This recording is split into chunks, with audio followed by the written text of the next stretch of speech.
Gini teman-teman, ada beberapa informasi yang ingin saya sampaikan dulu nih, agar kalian lebih memahami tentang konflik Palestina yang selama ini mungkin nggak pernah disampaikan, atau kalaupun pernah mungkin tidak sampai ke kalian. Beberapa fakta menarik, saya akan sebutkan 5 di sini. 5 fakta yang harus kalian pahami untuk lebih mengetahui hakikat konflik Palestina dan Israel. Yang pertama, banyak sekali pihak yang merasa yakin dan ngotot bahwa konflik di Palestina itu adalah konflik politik. Konflik perebutan wilayah antara Palestina dan Israel. Ini adalah salah satu narasi yang memang selama ini sengaja diluncurkan, disebar oleh media-media propaganda Barat, terutama Israel. Konflik di Palestina bukan konflik perebutan wilayah. Konflik di Palestina bukan konflik teritorial. Sepertinya ya, kalau kita bicara perebutan wilayah, Ukraina dengan Rusia misalnya, merupakan wilayah tertentu. Indonesia misalnya dengan Cina di Laut Cina Selatan.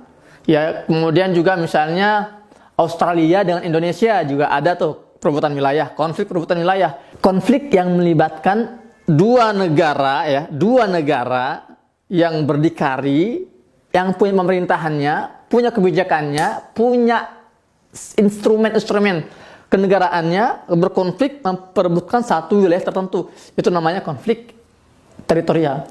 Tapi yang terjadi di Palestina bukan konflik teritorial, tapi konflik eksistensi.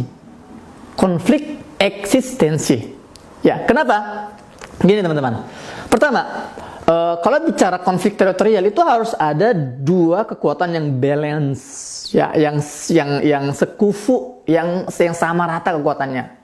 Palestina Israel itu nggak sama, itu loh. Bahkan Israel ini bagaimana bisa tumbuh, bagaimana bisa hadir, kita harus tarik ke tahun 1917 sebelum adanya perjanjian Sykes-Picot. Kalian cek di Google ya, apa itu Sykes-Picot, yang akhirnya melahirkan ada sebuah mandat Britania, mandat Inggris, yang menjadikan Inggris, yang melegalisasi Inggris untuk menjajah Palestina. Kemudian itu tahun 1917 ya. Kemudian Inggris akhirnya menyerahkan kepada Israel tahun 1948. Yaitu yang diklaim sebagai hari kemerdekaan Israel 1948. Sebelum adanya mandat Britania atau Sykes-Picot 1917, saat itu jumlah populasi Yahudi di Palestina itu tidak lebih dari 3%. 3%. Sementara sisanya yang 97% itu penduduk asli Palestina, baik itu dari kalangan Muslim maupun kalangan Kristiani, ya. Dan ketiga agama ini, Muslim, Kristen, Yahudi, itu hidup damai, hidup berdampingan, nggak ada cekcok, nggak ada konflik. Semua dirawat dan dipelihara, dijaga oleh Kesultanan Turki Utsmani saat itu. Nah, namun ketika Inggris akhirnya menguasai Palestina 1917, ya, kemudian keluar 1920 mandat Britania itu, mulailah Inggris membuka jalur imigrasi ilegal untuk Yahudi di luar Palestina masuk ke dalam wilayah Palestina. Ini yang saya namakan dengan konflik eksistensi. Kalian bisa lihat deh perubahan demografi di Palestina dari tahun ke tahun. Tahun 1917 bagaimana sedikitnya populasi Yahudi, kemudian tahun 1948 tiba-tiba menjadi banyak, kemudian 1990-an dan 2022 sekarang jumlah populasi Yahudi di Palestina itu membengkak menjadi 6,8 juta Yahudi hari ini di Palestina, yang tadinya nggak nyampe 100.000, nggak nyampe 10.000. Itulah yang dimaksud dengan konflik eksistensi. Sebuah entitas, ya, kalau mereka nyebutnya negara, itu entitas yang tadinya nggak ada, kemudian dihadirkan orang-orang dari luar, kemudian mulailah eksis.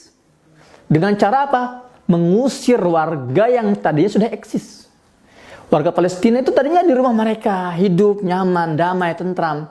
Namun terjadi berbagai pengusiran, pembantaian, pembakaran, penjarahan yang memaksa warga Palestina akhirnya harus meninggalkan desa-desa mereka, rumah-rumah mereka, di tempat mereka, tempat tinggal mereka. Dan diisi oleh orang-orang Yahudi yang sekarang disebutnya pemukim ilegal Yahudi. Teman-teman kalau nyebut orang-orang Yahudi di Palestina, jangan sebut warga Yahudi, tapi sebutnya apa? Pemukim ilegal Yahudi. Ini yang pertama. Jadi konflik yang terjadi di Palestina bukan konflik teritorial, bukan konflik perebutan wilayah, tapi konflik eksistensi. Bagaimana mereka eksis di Palestina? Dengan kekerasan, dengan darah, dengan nyawa, pembantaian warga pribumi oleh warga pendatang. Itu yang pertama.